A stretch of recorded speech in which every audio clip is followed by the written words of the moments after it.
Olá, tudo bem? Hoje estou aqui para falar sobre o pré-modernismo. Você que é um amante da literatura, você que é um estudante, que é um pré-vestibulando, eu te convido a ficar aqui comigo para juntos descobrirmos a fascinante história, as características do pré-modernismo. Muito bem. Falei no meu vídeo anterior sobre o simbolismo e tenho mantido essa sequência das escolas literárias desde o seu início lá no período medieval, em Portugal, na Europa, depois Brasil, e estou mantendo essa sequência. E hoje chego ao pré-modernismo. Então, veremos com muito carinho como foi essa escola literária. O pré-modernismo, ele é um estilo literário, um período, uma escola literária de transição. Então, ele é transitório, então ele fica entre o simbolismo e o modernismo. Então, ele está no meio. Tanto é que nem existia nome. Este período literário, essa escola literária, não possuía nome. Ela veio, com o tempo, ser chamada de pré-modernismo, porque ela antecede ao modernismo. Mas, na época, ela não possui um nome.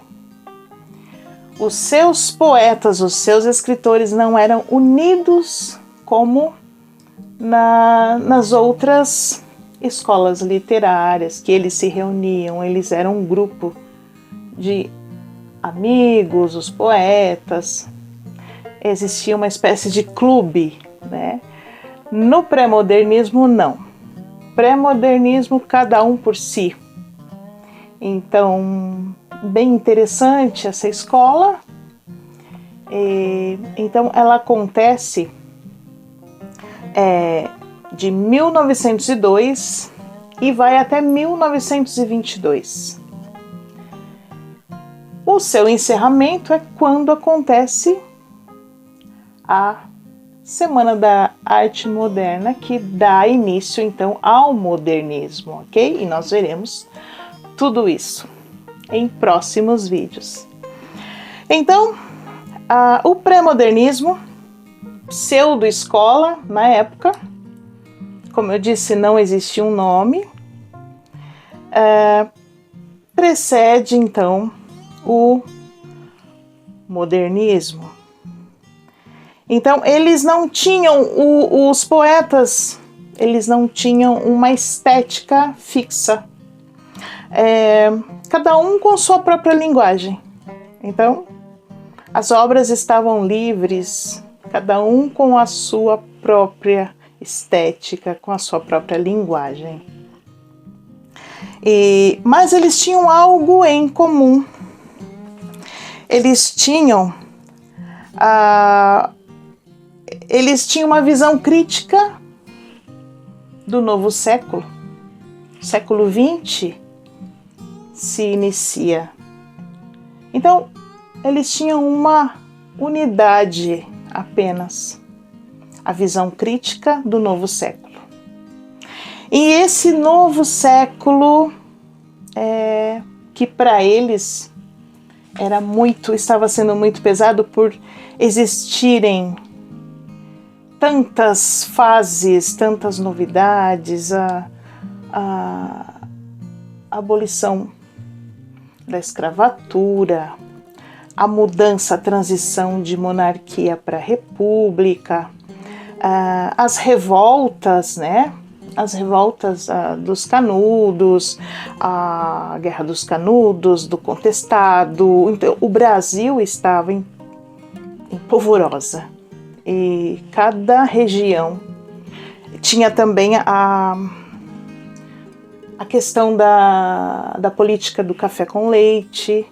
Então, Sudeste com essa questão, o Nordeste com uma seca terrível, isso já é antigo, né? E carregamos isso até os dias de hoje, e que não é novidade. E o ciclo da borracha na região amazônica, Amazonas, e enfim, um período de bastante tensão no Brasil. Então cada poeta tinha sua produção conforme ele queria. Não tinha uma estética fixada, não tinha um estilo fixo. E então houve também a chegada dos imigrantes nesta época, e isso também gerou uma tensão, porque a escravatura, a escravidão não havia mais, mas por outro lado há um forte crescimento com a chegada dos imigrantes, a mão de obra bem sofrida. Então, imigrantes de várias partes da Europa chegam ao Brasil. Então, o Brasil estava assim, tonto, atordoado com tantos acontecimentos. E, por outro lado, a questão política também estava estagnada. E tudo era controlado pelos grandes fazendeiros da época. Então, estes poetas, esses autores, eles tinham essa visão crítica em comum.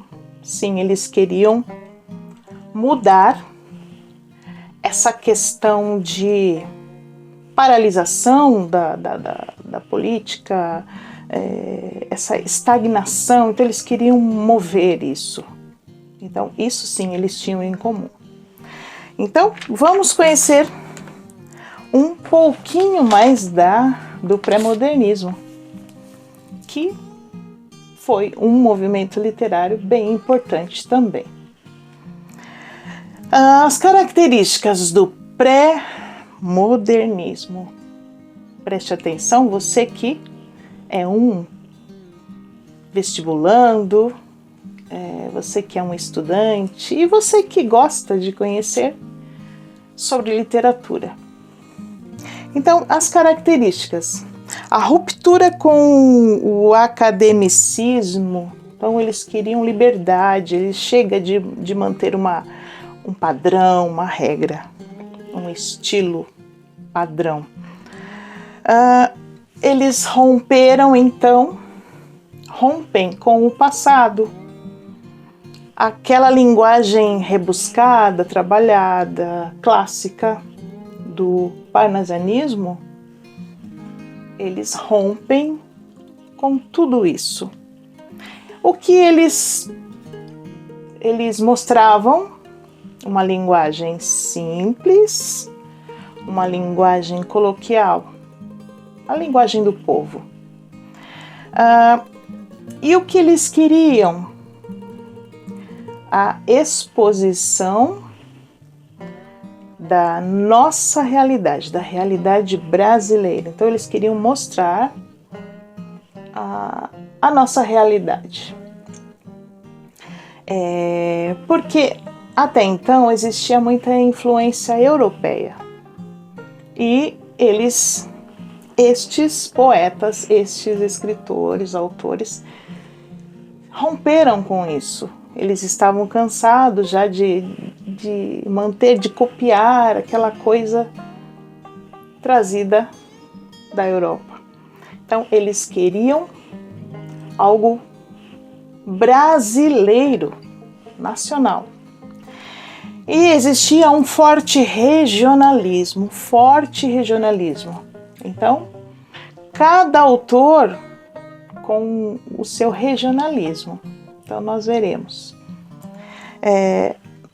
Euclides da Cunha, que foi um grande autor, um grande escritor baiano, ele mostra a guerra dos Canudos em sua obra Os Sertões.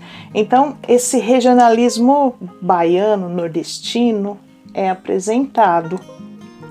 Depois temos Lima Barreto, já do Rio de Janeiro.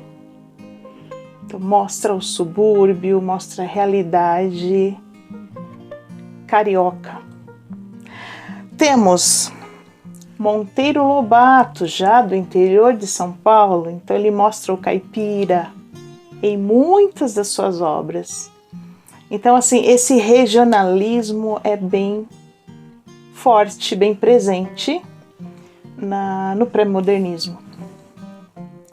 E mostram os personagens como o sertanejo, simples e sem nenhuma máscara. Então, o sertanejo é mostrado, o caipira, né? O mulato. Então, aquilo que era muito presente no Brasil, nesta época.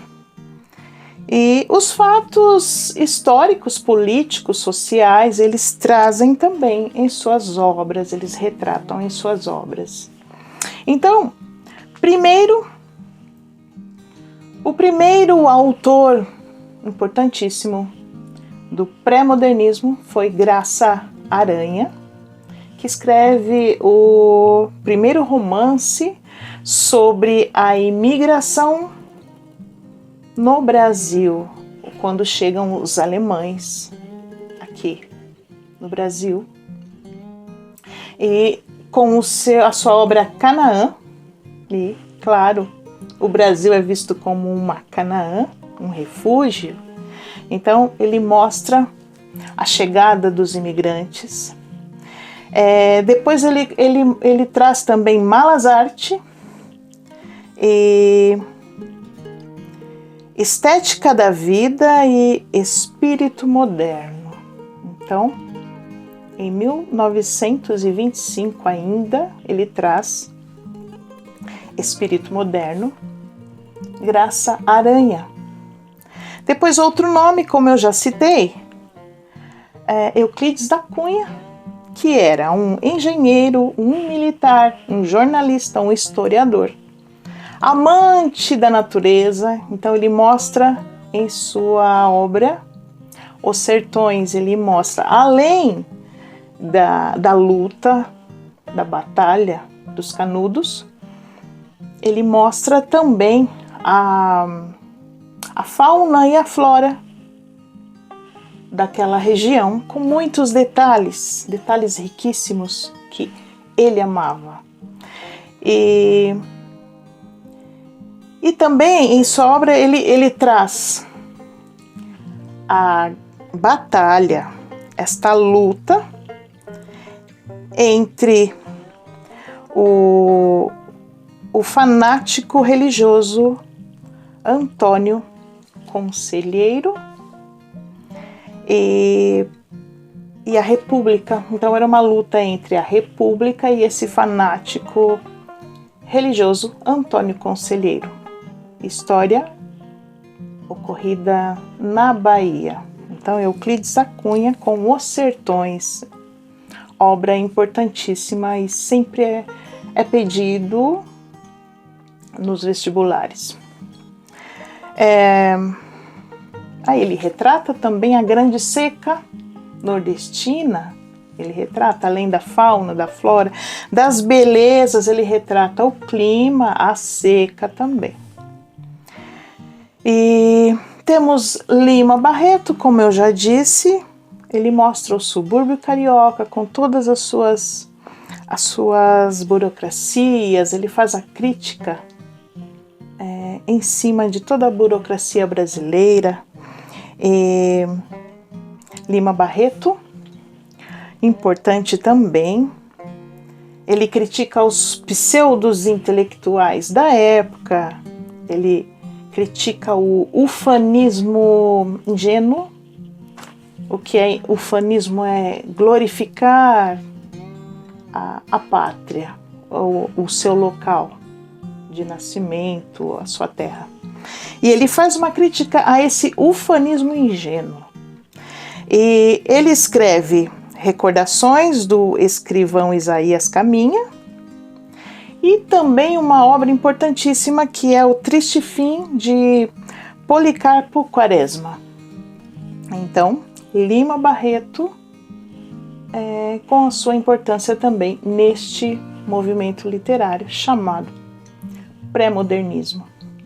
E temos também Monteiro Lobato, que traz a literatura infantil, e como não lembrar, como falar de Monteiro Lobato e não lembrar do Sítio do Pica-Pau Amarelo, clássico infantil maravilhoso. Mas ele também trouxe Cidades Mortas, Urupês, o Jeca Tatu, o Choque das Roças. Ele trouxe contos para adultos também. E há quem critique hoje Monteiro Lobato, mas eu prefiro não entrar nesse mérito de racismo, de preconceito. Eu prefiro mostrar somente o que significa, quem foram os seus principais autores. E Monteiro Lobato foi, independente de qualquer coisa, um grande poeta, um grande autor para a literatura brasileira. E por fim temos Augusto dos Anjos, maravilhoso, que escreveu Eu. Ele revoluciona a poesia escrevendo com seu próprio estilo, seu estilo muito diferente. Augusto dos Anjos, ele usa termos escatológicos, ele usa elementos químicos, ele usa palavras grotescas, palavras nojentas, até como escarro, vermes. Então ele usa ele tem um estilo totalmente diferente, Augusto dos Anjos. E eu trarei aqui um poema de Augusto dos Anjos para que vocês tenham uma ideia. Então, estes são os autores principais do pré-modernismo. Lembrando que Augusto dos Anjos também traz lindos poemas amorosos, lindíssimos poemas amorosos, não somente esse poema meio grosseiro, meio até certo ponto nojento. Ele traz também poemas lindíssimos. Então eu trarei aqui um poema maravilhoso de Augusto dos Anjos. Deixa eu me localizar aqui. E eu te agradeço por ter ficado comigo até aqui. Se você gostou deste conteúdo, deixe seu like, inscreva-se aqui no canal, ative o sininho para todas as notificações para você não perder nenhum dos conteúdos interessantíssimos da nossa língua portuguesa, da nossa literatura portuguesa. E eu sou a Denise Ávila Rosa, professora de língua portuguesa, e te agradeço muito por ter ficado comigo até aqui. E não vá embora, espere um pouquinho que eu mostrarei o poema super interessante de Augusto dos Anjos. Psicologia de um vencido.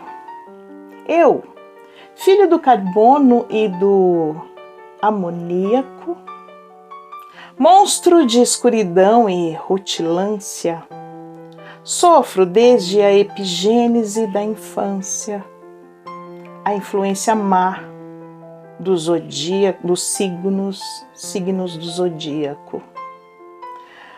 Profundissimamente hipocondríaco. Este ambiente me causa repugnância. Sobe-me à boca uma ânsia análoga à ânsia que se escapa da boca de um cardíaco.